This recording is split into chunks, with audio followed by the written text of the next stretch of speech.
दूसरा ये चैनल हमने लॉन्च किया। जो भी मैं यहां आज बोलूंगा, पहले इजाजत ले लेता हूं, थोड़ा कड़वा होगा लेकिन सच होगा। जो हमने न्यूज रूम में महसूस किया, रिपोर्टर रहा हूं, 10 देशों से ज्यादा का मैंने विदेशों में 10 ऐसे विदेश के बड़े इवेंट होंगे जो एक रिपोर्टर के तौर पे हमने कवर किया। रामनाथ गोयनका अवार्ड भी मिला, अभी हमारे केजी सुरेश जी बता रहे थे, तो मुझे अच्छा लगा कि चलो उनके क्राइटेरिया में मैं फिट हो रहा हूं। मुझे रिपोर्टिंग के लिए रामनाथ गोयनका अवार्ड भी मिला था। जब मैंने ये डाला कि यहां संवाद है, हम चर्चा करेंगे, ट्विटर पे डाला, सोशल मीडिया पे डाला, तो मैसेज बॉक्स में, कमेंट्स बॉक्स में एक के बाद कमेंट्स आने लगे। वो कमेंट्स मीडिया में काम करने वाले लोगों के थे, वो कमेंट्स मीडिया में जो आने की चाह रखते हैं उन लोगों के थे, और कुछ ऐसे भी कमेंट्स थे जो दूर से हमें मीडिया के बारे में जानना चाहते हैं, उनके मन में सवाल थे, उनके थे। लेकिन बेहद ईमानदारी से मैं कहता हूं कि जब हमने उस कमेंट को मैंने पढ़ा तो बेहद निराश हुआ, बड़ी हताशा महसूस हुई।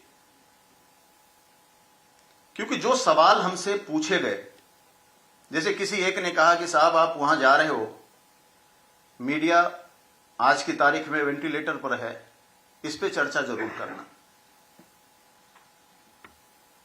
कई लोगों ने यह लिखा कि आज जो मीडिया में, एक ने लिखा बड़े अच्छे तरीके से कि सुबह आते हैं और 2 घंटे जब वो दफ्तर पहुंचते हैं लंच लेके, तो उनको कहा जाता है कि आपकी नौकरी नहीं है, और वो लंच अपने घर पर जाके खाते हैं।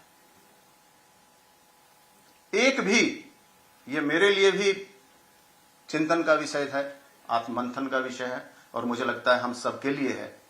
एक भी लोगों ने जो कमेंट किए, वो कमेंट ऐसे नहीं थे जिसको मैं यहां शेयर कर सकूं।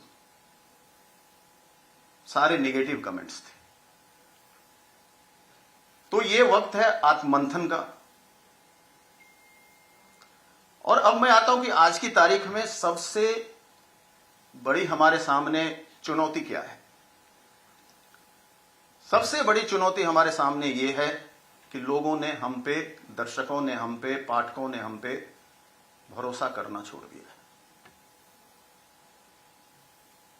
हमें वो अविश्वास की नजरों से देखते हैं, हम पे भरोसा नहीं करते हैं।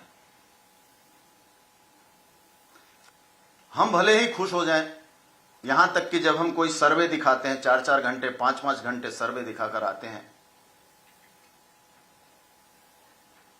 खुद गाड़ी में बैठो, ड्राइवर पूछता है कि बाबूजी आप लोगों ने दिखाया वो सर्वे, क्या सही में ऐसा वो जीत जाएंगे क्या? घर में आओ तो आपके पत्नी, बच्चे, मां बाप पूछे से यार सर्वे तो दिखाया आपने, लेकिन मुझे नहीं लगता है कि पता नहीं आपने कैसे दिखा दिया। तो जो विश्वसनीयता की बात है वो हमारी लगभग आप कहें खत्म हो चुकी है। हम पे कोई विश्वास नहीं करता, न हमारी खबरों पे करता है, न हम पे अब करता है।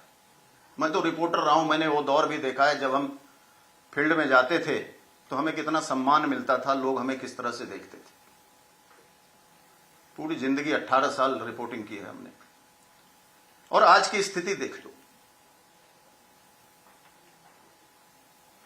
और जब आपसे किसी का भरोसा उठता है, आप पे किसी का विश्वास कम होता है, तो उसका दूसरा पहलू है कि आपके प्रति सम्मान कम हो जाएगा।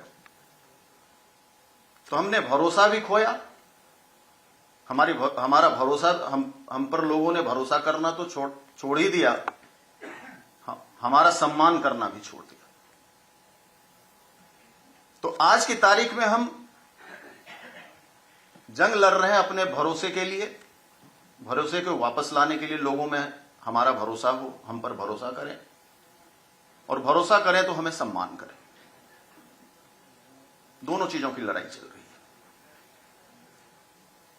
दूसरा मुद्दा जो न्यूज रूम में मैं देखता हूं, वो मैं आता हूं चेहरा पे।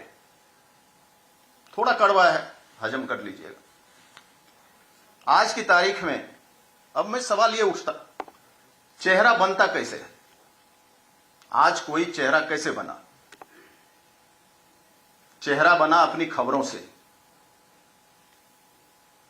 रिपोर्टर बना अपनी रिपोर्टिंग से, एंकर बड़ा चेहरा बना अपनी खबरों से, अच्छी एंकरिंग करके।